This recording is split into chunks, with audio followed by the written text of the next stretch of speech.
I'm back. Today I'm cooking another one of my rare favorite pancit. Remember, I already saw the pancit bihon that I made. This time it's a different way. I used to eat this when I was in the Philippines, and from then on I almost forgot about it until I remember, oh my God, this was used to be my favorite. We call it bihon puti or pancit puti. Guys, the first thing I have to do while I'm preparing this pancit puti is to boil the chicken. I put the chicken and the pork together. Pakukuluan natin siya. You have to boil it. Kasi, we're gonna use this as the chicken and pork stock.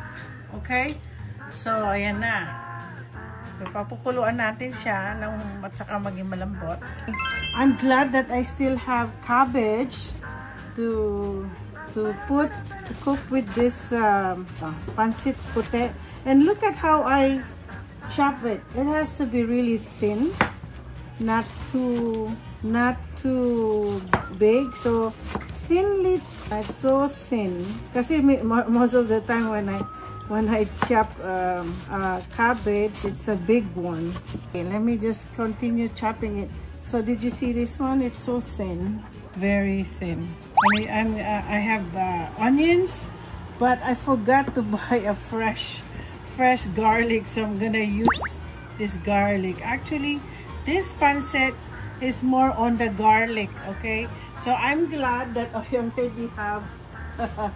already have this fried garlic. Nandaya pa, no? So anyway, so this is done.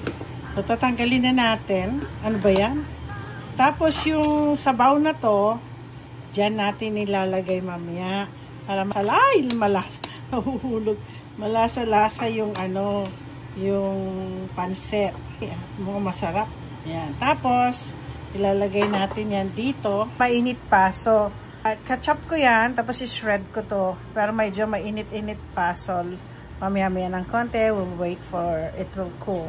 I went to at the back to pick up some of these onions. This is one thing that if you have some garden and you put everything there, anytime that you wanna do some cooking, and you can pick up some onions like this.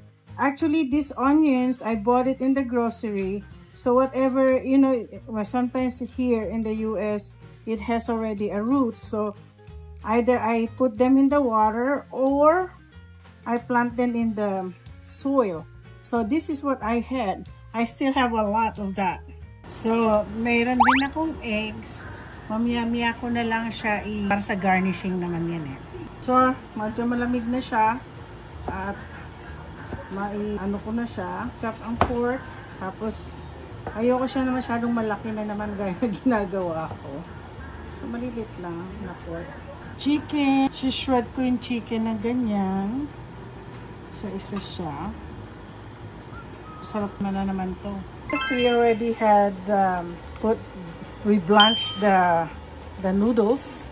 This is where the noodles. It's like the pancit bihon too, but this is gonna be a different way. This different one, the puti. So let's start cooking the pancit. So normally I have to brown this. Kasi ang pinaka main ng pancit puti is the garlic.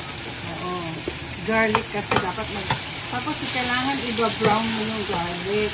Pero at least, gaya lang as I said a while ago, meron na ako nito. So, diba? So, hindi ko na masyadong masyadong mix nito. Onions. Madali lang itong parang pancit. The regular pancit, pero makikita nyo kung ano yung twist. Oops, hindi natin isasali ito kasi hindi siya mag-alalambot. Lagay ko muna yan dyan.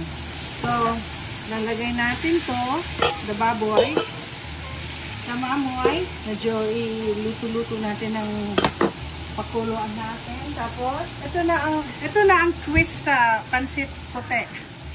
ang patis. Instead of the soy sauce, patis. Lagyan natin ng patis. Ayan. Kaya po siya puti. Ang galing ko ha. Hindi na asawa ko ba sabi mo, what is that stinky smelling? So, paanihin ko lang muna to. Pamantikain ko siya. Lalagyan natin ng ibang kinagandahan. Meron na akong carrots. Tapos, maglalagay ako ng huwag natin i-overcook yung mga gulay. Kasi, alam nyo, itong cabbage, pwede rin kasi siyang hot raw siya, pwede siyang kainin. Yung ganang coleslaw, diba hindi naman natin niluluto yan. So, hindi naman siya masyadong So, ayan. So, ilalagay ko muna ito. Lalagay ko muna siya dyan. Tapos, lalagyan ko siyempre ng madaming garlic. Yan, garlic. Yan ang pampadami. Mamaya, lalagyan ko rin ulit ang garlic. Luto ko na din siya.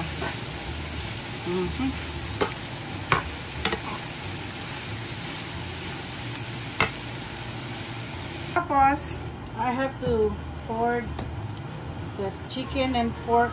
Ay, ang init. Init pala to. Pork broth. Kasi dito ko ilalagay yung nasayaan ko siyang kumulo para ilalagay ko dito yung pansit. So, kumukulo na siya. It's already boiling. So, we're gonna put the noodles. Dami ditong noodles ko. Pero di pa rin natin ilalagay yung dami. Oh, ayan. Madami siya. Anyways. Nakita nyo, puting-puti, walang soy sauce. Sasama natin tong noodles na to sa yan. So, lalagyan natin ng mga patis ulit. Patis, lalagyan natin ng patis-patis. Yan. Alam na, tikman ko to noon. Bata pa ako eh. Ngayon lang naalala ko, ay, ginugol ko yung pansit puti. Mayroon talaga. So, ito po yung aking pansit puti.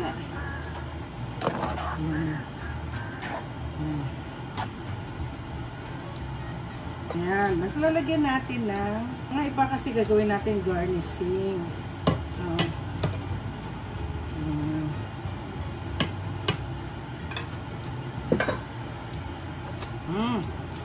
Nakikita nyo na yan.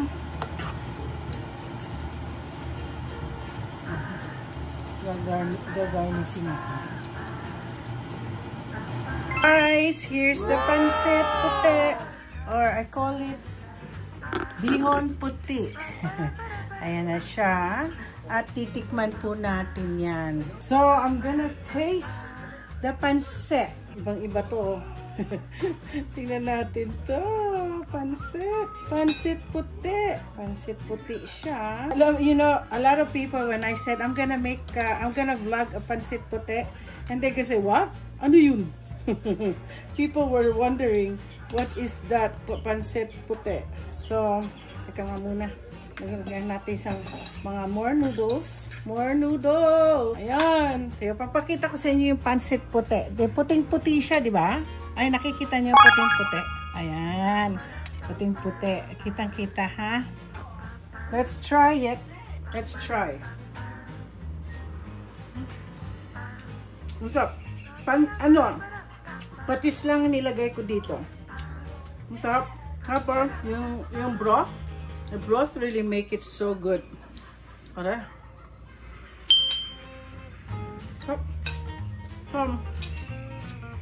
Don't forget to like and subscribe. And I hope you guys enjoy this pansit puti. Okay? I have to say goodbye.